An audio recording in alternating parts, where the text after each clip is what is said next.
Once you finish designing your part, open up Edgecam. Icon looks like this, and I've already got mine open. You'll also have had to license it by going through the key, and we talked about that in class, so if you can't remember how to do that, just come see me. So we're going to open up the part, and I've called mine bottom of box. I've named it new bottom box. It's a new part from last year.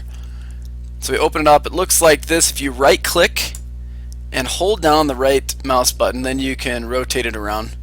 So I'm going to look at it like this. We want the milling machine bit to be on this corner. So we first are going to click stock. So click this button, and it should say automatic stock. Everything else should look like this. It should be like that default. Click OK. And now it's made a rectangular prism around here. And next thing we need to do is go to geometry and create a CPL. So we're going to create that. Click origin. Change this through 3 points.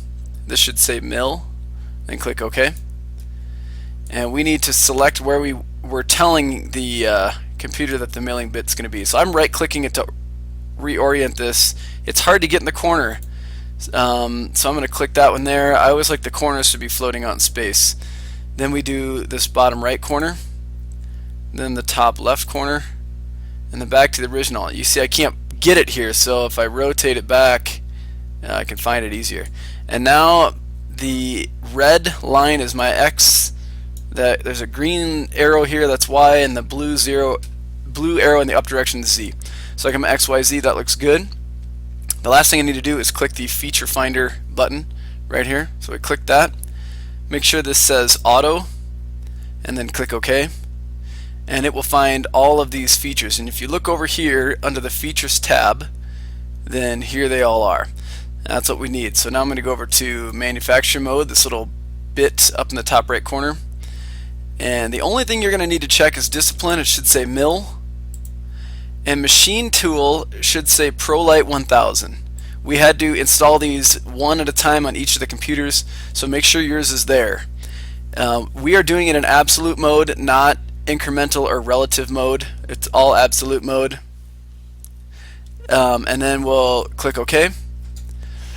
And now we're good here. So next thing we need to do is go through roughing. So click roughing, and we want to rough out the mill portion of this, so we're going to click 2D pocket.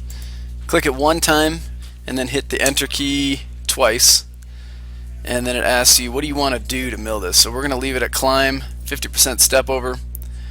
Go to tooling. We're going to set the feed rate to 40, plunge speed to 20, and speed set at 6,000. Since we're doing wood, we can actually do it higher. You did calculations on the final and came up with something like 6,000 RPM and a feed rate of 85. It won't go that high, so we're going to set it up to this. Diameter is 0.25, and your cut depth clearance is 1/4 inch, so that's its safe zone. We're going to set this cut increment to 0.22, 22 hundredths of an inch, and then click OK. And then it gives you your tool path, so it shows it's milling that out. Next thing you need to do is go to profiling, and we're going to profile the outside edge, which is this 2D boss. So click it once, hit enter twice,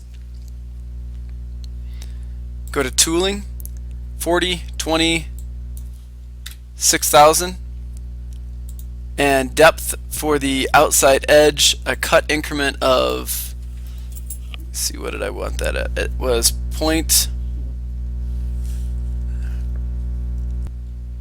it's set at 0.1.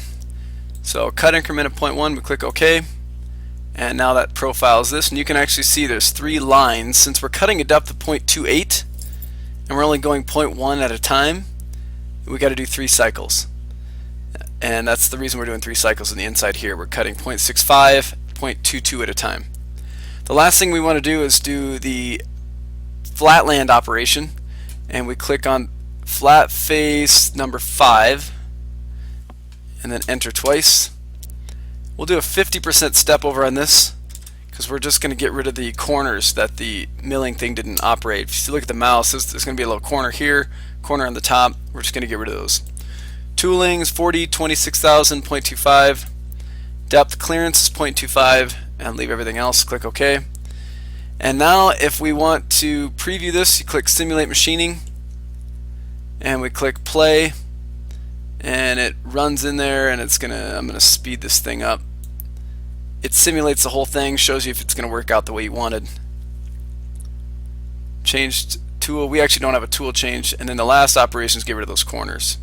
So you can see it does go around. That last operation goes around a couple times, doesn't do anything. So just keep that in mind when you're milling. It's going to feel like it's not doing anything, but that's just part of what it has to do to clean it up.